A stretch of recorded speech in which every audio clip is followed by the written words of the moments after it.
بسم الله الرحمن الرحيم. يا أيها المزمل قم الليل إلا قليلا نصفه أو انقص منه قليلا أو زد عليه ورتل القرآن ترتيلا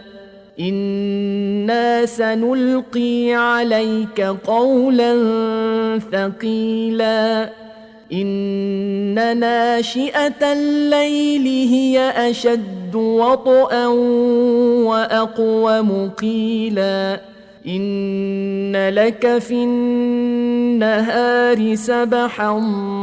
طويلا واذكر اسم ربك وتبتل إليه تبتيلا رب المشرق والمغرب لا إله إلا هو فاتخذه وكيلا واصبر على ما يقولون واهجرهم هجرا جميلا وذرني والمكذبين أولي النعمة ومهلهم قليلا إن لدينا أنكالا وجحيما وطعاما ذا غصة وعذابا أليما يوم ترجف الأرض والجبال وكانت الجبال كثيبا مهيلا إنا أرسلنا إليكم رسولا شاهدا عليكم كما أرسلنا إلى فرعون رسولا فعصى فرعون الرسول فأخذناه أخذا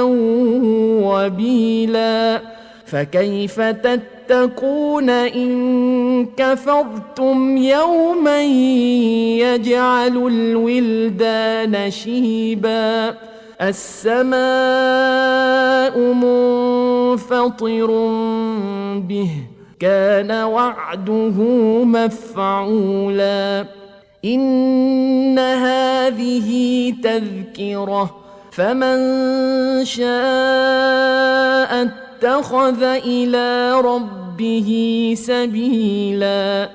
إن ربك يعلم أنك تقوم أدنى من ثلثي الليل ونصفه وثلثه وطائفة من الذين معك والله يقدر الليل والنهار علم أن لن تحصوه فتاب عليكم فاقرؤوا ما تيسر من القرآن علم أن سيكون منكم مرضى وآخرون يضربون في الأرض يبتغون من فضل الله وآخرون يقاتلون في سبيل الله فاقرؤوا ما تيسر منه وأقيموا الصلاة وآتوا الزكاة وأقرضوا الله قرضا حسنا وما تقدموا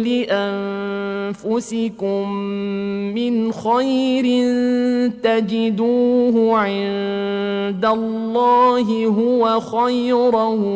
وأعظم أجرا واستغفروا الله